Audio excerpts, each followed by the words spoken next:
My name is Mia Thompson. I'm 33.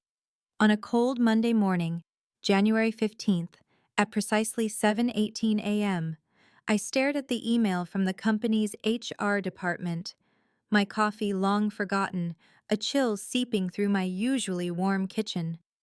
The subject line, "Finalized vesting schedule," felt like a cruel joke. My company's stock options, vested and valued at $540,000, were gone, vanished. The email stated in cold corporate language that my uncle, Victor Blake, had executed a full transfer and sale on my behalf 3 weeks prior, December 26th, citing a pre-agreed family arrangement. My breath hitched.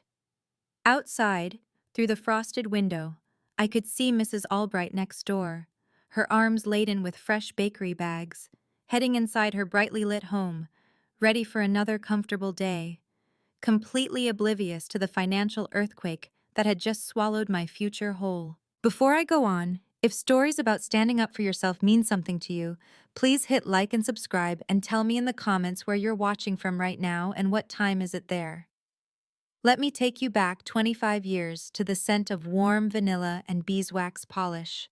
That was the smell of Clara's house, my childhood nanny, a woman whose love felt more like home than my actual parents sometimes did.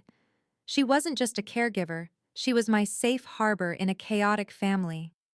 Every Saturday, I'd spend the afternoon at her small, tidy bungalow on Maplewood Lane, surrounded by antique furniture and shelves filled with books. She'd bake us small, individual vanilla cakes, each perfectly adorned with a single candied violet. I can still taste the sweetness, feel the crumbly texture on my tongue.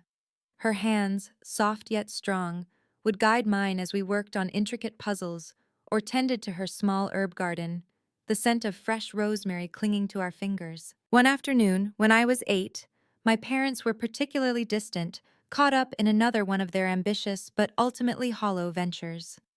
I confided in Clara, teary-eyed, about feeling overlooked, about how my Uncle Victor always seemed to get all the attention, even then, for his artistic endeavors, which mostly involved him asking for money. Clara simply held me close, her jasmine perfume a comforting cloud. She stroked my hair and whispered, "Little bird, some people only see what they want to see, and they often want to see themselves. But you, my Mia, you watch everything, you learn, and you remember. Always keep your eyes open, little bird." It wasn't a grand promise, but it was a quiet declaration of belief in my observant nature, a phrase that anchored me. Even then, I never forgot it. The first betrayal, the one that should have warned me, happened 6 years ago, on May 2nd, during my grandmother's 80th birthday dinner. I was 27, fresh out of college, proud of my new role as an executive assistant, handling complex schedules and high-stakes meetings for a top executive. Victor, who had just returned from another failed acting stint in Los Angeles, accused me, in front of 30 bewildered relatives, of mismanaging Grandma's meager fixed income, claiming I had lost track of $2,400 meant for her garden repairs. He pointed a finger at me across the mahogany dining table, his voice dripping with faux concern.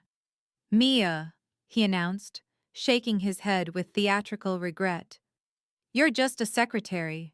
What do you know about real money management? You always were too busy with your spreadsheets to see the bigger picture." My face burned so hot I could feel my pulse throbbing in my teeth. I tried to explain that Grandma's funds were secure, that I'd just helped her set up direct deposit for her pension, and the garden funds were in a separate, interest-bearing account, documented clearly. But Victor, with his practiced charm, cut me off, painting a picture of my meticulousness as an obsession that blinded me to common sense. My parents, ever eager to avoid conflict, stayed silent, looking down at their plates. My aunt and uncle offered weak nods of agreement to Victor's narrative. I sat there, my hands shaking beneath the table, the expensive champagne in my glass suddenly tasting like ash. No one defended me. They believed him, or at least they preferred the comfortable lie to the inconvenient truth. The consequences of that evening cascaded quickly. A few weeks later, I overheard my cousin Brenda on the phone, her voice lowered, saying, "She's good with details, but a bit cold, you know? Not really a people person, just a secretary." The words, though secondhand, stung more than Victor's direct insult. Family gatherings became awkward. People would avoid my gaze, conversations would falter when I approached. My meticulously organized life, which I had taken pride in, was now viewed with suspicion.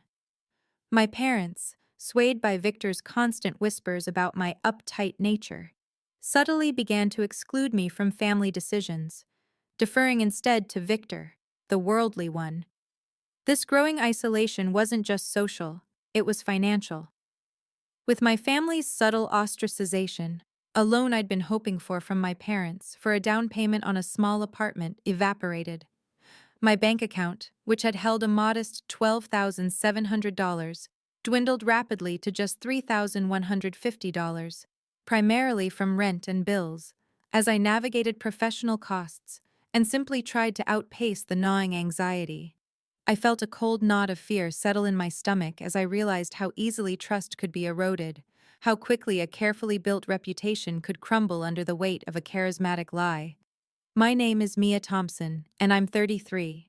The sting of betrayal and the sudden financial void forced me into survival mode. My identity as a reliable executive assistant, once a source of pride, now felt like a cage, a constant reminder of Victor's sneer. My previous role at a tech startup, with its promising stock options, felt like a distant dream. I found a new position as an executive assistant at a mid-sized accounting firm, Sterling and Company, located at 1400 Cedar Street, downtown. It was a step down in prestige and pay, offering a salary of $62,000, a significant drop from my previous $75,000, plus the now stolen $540,000 in options. The work was demanding, and the environment was quieter, more formal. My boss, Mr. Henderson, a kind, soft-spoken man in his late 50s, noticed my meticulousness. He became an unexpected ally. He didn't pry into my past, but he saw my dedication. My days were a blur of calendar management for 3 senior partners, transcribing detailed meeting notes for complex tax audits, and ensuring every email timestamp was accurate for compliance records. I was the silent engine making sure the firm ran smoothly, logging into my workstation at 7:30 a.m. sharp every day, often leaving well past 6 p.m. Victor, however, was like a persistent, insidious shadow. His phone calls, initially sounding like concern, quickly devolved into veiled threats and condescending remarks. "Still managing schedules, Mia? Don't you ever aspire for more than just being a secretary?" he'd say, his voice dripping with false pity. He'd occasionally accidentally bump into me at the gourmet grocery store on Elm Avenue, near my new, much smaller apartment. Once, he made a grand show of paying for his basket of imported cheeses and expensive wine with a platinum card, while I was weighing out a single avocado and a bag of discount pasta, muttering loudly enough for the cashier to hear. "Mia, still living on a shoestring, I see? You really should have listened to me about diversifying. Some people just don't understand the market." My face would flush, but I learned to nod curtly and walk away, my knuckles white from gripping the grocery cart. Then came the public humiliation, a scene etched into my memory with chilling clarity. It was late afternoon, Thursday, May 10th, about 4 months after the stock options disappeared. I was at Sterling and Company's quarterly client mixer, held in the building's brightly lit, modern atrium. I was circulating, making sure name tags were correct and refreshments were replenished, a standard part of my executive assistant duties. Suddenly, a familiar, booming laugh cut through the polite hum of conversation. Victor, uninvited, strode in, looking impeccably tailored in a designer suit, his smile plastered on for the crowd.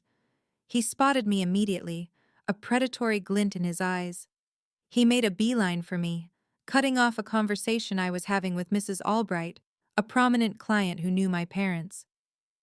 "Mia, my dear niece," he exclaimed, putting an arm around my shoulders, his grip a little too tight, a little too possessive. His voice, perfectly modulated for maximum audience impact, carried across the small gathering of about 15 clients and colleagues. Still playing the dutiful little secretary, I see, managing those tedious little appointments? Honestly, with your penchant for detail, I always thought you'd amount to something more substantial. But some people just settle, don't they? He chuckled, a theatrical sound that grated on my nerves. My heart hammered against my ribs, but a strange calm settled over me. Mr. Henderson, my boss, and two of our major clients, the Millers, stood nearby, their expressions a mix of confusion and discomfort. I could feel their eyes on me. Victor continued, lowering his voice conspiratorially, but still loud enough for everyone to hear. I remember when she was so good with her nanny, Clara. Such a sweet, innocent child. But some people never really grow out of that naive stage. They cling to the small roles, the small tasks. It's a shame, really, considering the opportunities I tried to give her. But what can you expect from someone who only understands calendar management? He squeezed my shoulder, his smile unwavering. You're just a secretary, Mia. Always were, always will be. I felt a cold, hard knot form in my gut. My hands, surprisingly, did not shake. My voice, when I spoke, was steady, betraying none of the turmoil within. Good evening, Uncle Victor. I wasn't aware you were attending. I kept my gaze level, refusing to meet his triumphant smirk. If you'll excuse me, I need to check on the catering.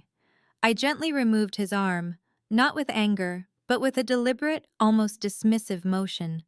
I walked away, not running, but with a quiet dignity, leaving him standing there, his carefully crafted performance suddenly faltering as the uncomfortable silence lingered. The Millers exchanged glances, and I saw Mr. Henderson shake his head slightly, a frown etched on his face. Something hardened inside me that day. Something clicked. His words, "You're just a secretary, Mia," once a weapon, now felt like a dull, forgotten tool. He could sneer all he wanted. He could try to diminish me, to make me small. But he couldn't erase what I knew or what I was capable of. The witnesses to his cruelty might have been uncomfortable, but their discomfort was a silent acknowledgement of his malice, not mine. I walked into the catering area, took a deep, steadying breath, and finished my duties, my mind already working, a cold, calculating resolve solidifying in my core. A few weeks later, on a sweltering July evening, as I was packing boxes in my tiny storage unit on Willow Drive, trying to downsize even further to save on rent, I stumbled upon a dusty, water-stained cardboard box tucked away at the very back. It was labeled in Clara's neat handwriting, Mia, Childhood Memories. Inside, beneath faded drawings and a dried, candied violet from one of her vanilla cakes, I found a thick, cream-colored envelope. It wasn't sealed, and the paper felt brittle with age. Inside were several pages of careful, elegant cursive. It was a letter from Clara, dated almost 10 years ago, November 2nd, the year before she passed away. My hands trembled as I read. It wasn't just a nostalgic note. It meticulously detailed a series of financial transactions, including a small inheritance she'd left for me, managed through a trust fund established well before she became ill. The most shocking revelation was a copy of a signed, dated directive from Clara, instructing her attorney to allocate a significant portion of her own company stock options she'd held from a previous highly successful career as a corporate executive before becoming a nanny, to me, Mia Thompson, upon her passing, once I reached the age of 30. There were also thinly veiled concerns about Victor, referring to his consistent habit of preying on family vulnerability. My stomach dropped. Clara had known. She had seen through Victor's charming facade even then. My uncle hadn't just stolen my stock options. He had diverted a gift meant for me, a gift Clara had carefully planned. He had hidden this letter, this entire truth, from me for years. Hope flickered, a fragile, desperate spark in the darkness. but I still didn't know how to fan it into a flame. The next month, the villain escalated his game. Victor, emboldened by my apparent inaction, made what he termed a generous offer. He called me on a Tuesday morning, August 14th, at 9:37 a.m., his voice oozing false magnanimity. "Mia, sweetheart," he purred, "I know things have been difficult. So I've prepared a small settlement for you. A goodwill gesture." He then proceeded to offer me a one-time payment of $25,000. A pittance compared to the $540,000 he'd stolen, in exchange for signing a full waiver, relinquishing all future claims against him, not just for the stock options, but for any and all past and future financial interactions. "It's a clean break, Mia," he insisted. "Take it, or you'll regret this. Trust me, I have very influential friends." His tone shifted, becoming subtly menacing. "Staying silent is your best option here. You don't want to rock the boat, do you? Especially not with my grand opening coming up." His words were a clear, undeniable threat. My blood ran cold. He wasn't just offering a settlement. He was trying to buy my silence, to permanently bury Clara's thoughtful legacy and his own fraudulent actions. It was then, listening to his thinly veiled intimidation, that I realized staying silent wouldn't just mean losing the $540,000. It would mean losing Clara's memory, losing my self-respect, and allowing Victor to continue his pattern of manipulation unpunished. The decision point was sharp and clear. I could flee, accept his crumbs, and live with the gnawing injustice, or I could fight. The quiet resolve that had clicked into place at the client mixer solidified. I would fight. Just 2 days later, an unexpected opportunity arrived.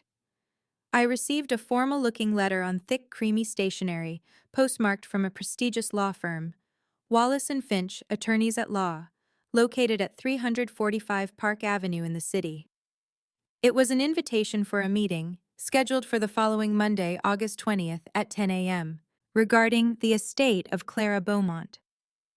The name sent a jolt through me. Clara. My nanny. The letter specifically mentioned a final instruction left by her. Victor had clearly been unaware of this, or he wouldn't have just tried to buy my silence. I knew this meeting was risky. Victor had eyes and ears everywhere, especially within family circles. He might intercept my mail, spread rumors about my intentions. Indeed, later that day, my Aunt Carol called, her voice full of concern, asking if I was causing trouble again, mentioning she'd heard I was poking around old things. Victor was definitely trying to sabotage, but the memory of Clara's letter, her foresight, and the cold reality of Victor's threats fueled my determination. Despite the growing apprehension, despite the fear of what Victor might do, I knew I had to go. This wasn't just about the money anymore. It was about honoring Clara and reclaiming my own truth. The following Monday, I walked into the opulent lobby of Wallace and Finch, the polished marble reflecting my own nervous gaze. A brisk, impeccably dressed woman, Ms. Evelyn Finch, Clara's attorney, greeted me. Her office was a symphony of dark wood and leather-bound books, exuding quiet authority. She looked at me with an almost knowing sadness. "Mia," she began, her voice calm and measured. "Your nanny, Clara Beaumont, was a remarkable woman, and a very shrewd one," she explained. "Clara was acutely aware of your uncle, Victor Blake's, tendencies. She knew he would do this." Ms. Finch gestured to a large leather-bound folder on her desk. "Your nanny asked me to wait for the right time.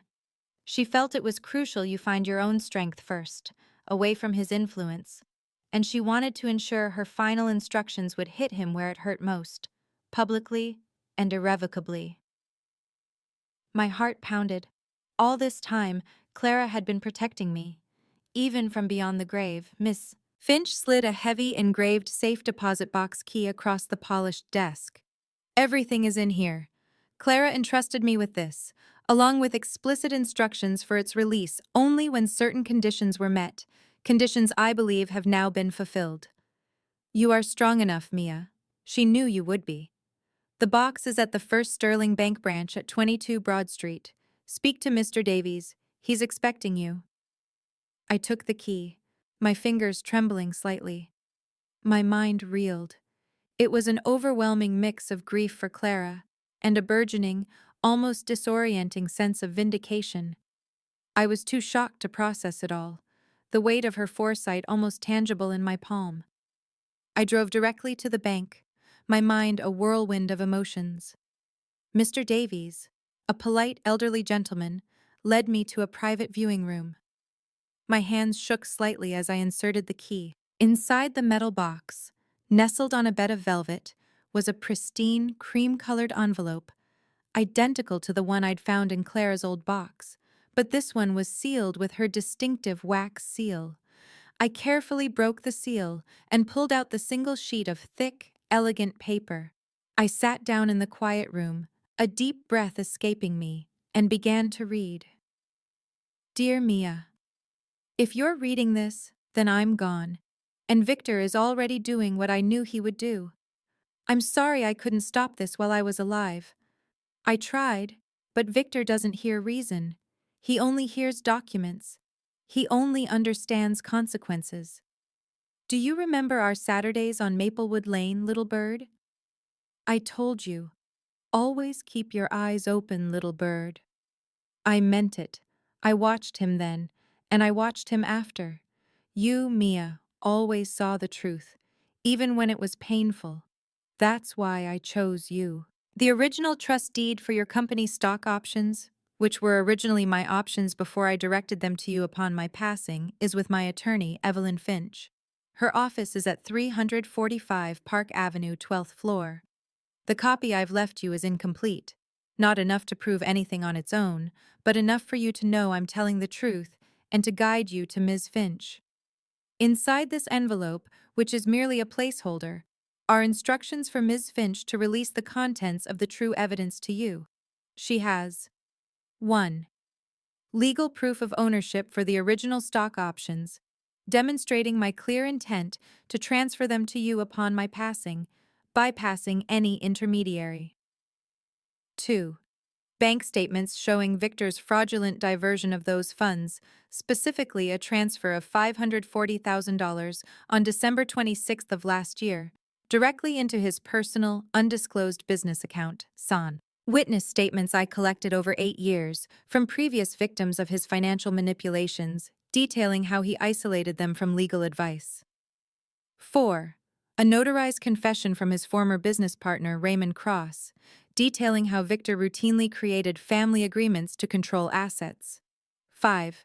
Documentation for a hidden asset, an irrevocable trust fund for you, Mia, valued at $750,000, established 5 years ago, outside Victor's knowledge, specifically to secure your future. Don't show this to anyone, not your parents, not even your kind boss. Wait until the right time. Evelyn will know what to do. You are not just a secretary. You are a truth seeker, a quiet force, and the rightful inheritor of what is yours. Always have been. All my love, your loving Clara. I finished reading, the paper rustling softly in my hands. A quiet sob escaped me, quickly followed by a disbelieving laugh. Tears, hot and fast, finally streamed down my face. I read the letter again, then a third time, each word sinking deeper, painting a clearer picture of Clara's incredible foresight and unwavering love. My nanny, my quiet, gentle Clara, had been meticulously planning this for nearly a decade, anticipating Victor's every move. The scale of her preparation, her determination to protect me even after her death, was staggering. The evidence she had collected wasn't just proof. It was a fortress, built to withstand Victor's deceit. I carefully examined the legal documents Ms. Finch had provided in the box, the notarized statements, the meticulously tracked bank transfers. It was all there, irrefutable. Victor hadn't just stolen from me. He had tried to erase Clara's final, profound act of love. He had tried to invalidate her legacy. In that moment, Sitting in the quiet bank room, surrounded by the weight of Clara's love and Victor's deceit, I made a decision. This wasn't about revenge, not truly. It was about truth. It was about correcting a profound injustice and ensuring Victor could never hurt anyone else this way again. The climax arrived on a crisp October evening. Victor Blake's Brilliant Ventures grand opening was a lavish affair held in the newly renovated Crystal Ballroom of the prestigious Grand Imperial Hotel, situated on the corner of Summit Drive and High Street. The entire space glittered under elaborate crystal chandeliers, reflecting off the polished marble floors. White linen-draped tables, adorned with exotic floral arrangements, were scattered throughout the immense hall. A jazz trio played softly in the background, a champagne fountain bubbled, and at least 80 prominent investors, local dignitaries, and family members mingled, creating a buzz of anticipation. I stood near the back, dressed simply, observing the scene, a small, knowing smile playing on my lips. Evelyn Finch, Clara's attorney, was by my side, a slender briefcase clutched in her hand. Victor, resplendent in a custom-made midnight blue tuxedo, was working the room like the seasoned failed actor he was, basking in the glow of his supposed success. He held court at a central table, surrounded by eager investors, his laughter echoing a little too loudly. Around 7:45 p.m., he took the stage, the spotlight catching his self-satisfied grin. "Friends, family, esteemed colleagues," he boomed into the microphone. "Tonight marks the beginning of something truly spectacular. Blake's Brilliant Ventures will revolutionize the entertainment investment landscape." He paused for applause, then his gaze swept over the crowd, landing briefly on me. A flicker of disdain crossed his face, quickly replaced by a smirk as he continued. "It hasn't been an easy road, of course. There have been challenges. Unsupportive family members who couldn't quite grasp the vision, who preferred to cling to their small-minded clerical worlds." He chuckled, a condescending sound. "Some people are just meant to be executive assistants, you see, managing schedules for others rather than creating their own empires." He then launched into a detailed and entirely fabricated account of how he'd personally rescued his family's struggling finances by strategically liquidating certain underperforming assets, a thinly veiled reference to my stock options. "I made difficult choices, for the greater good, of course," he proclaimed, puffing out his chest. "Some people, like Mia, simply don't understand the complexities of real finance. She's just a secretary after all." A murmur went through the room. I remained calm, a silent sentinel. Evelyn Finch stepped forward, clearing her throat politely. Victor, annoyed by the interruption, glared. "Excuse me, Ms. Finch, but this is a private family matter." Evelyn's voice was clear, cutting through the jazz music. "On the contrary, Mr. Blake, this is very much a public matter, and it directly concerns Ms. Mia Thompson and the estate of Clara Beaumont." She turned to the crowd, her gaze sweeping over the now silent guests.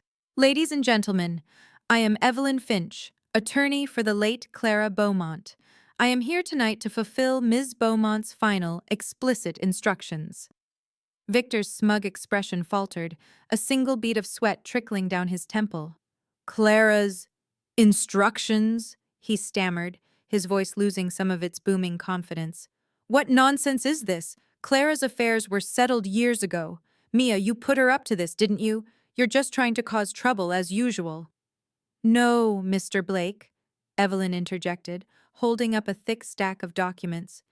"These are Ms. Beaumont's direct wishes, and they concern the vested company stock options valued at $540,000, which Ms. Beaumont intended for Mia Thompson, effective upon Ms. Beaumont's passing, and which you, Mr. Blake, fraudulently diverted." Gasps rippled through the room. Victor's face, usually so animated, went stark white. "Fraudulently diverted? That's outrageous. I simply facilitated a transfer as per a family agreement," he shrieked, his composure cracking. "Mia knows. She was there when we discussed it. She's just a secretary. She doesn't remember these things correctly." Evelyn didn't even glance at me. She simply continued, her voice unwavering. "We have the original trust deed, signed by Ms. Beaumont, legally designating Mia Thompson as the sole beneficiary of those options. We also have bank statements, certified, showing a transfer of precisely $540,000 from Clara Beaumont's estate into your personal Blake's Investments account on December 26th of last year, a transaction completely unauthorized by the trust's terms." She held up a specific document.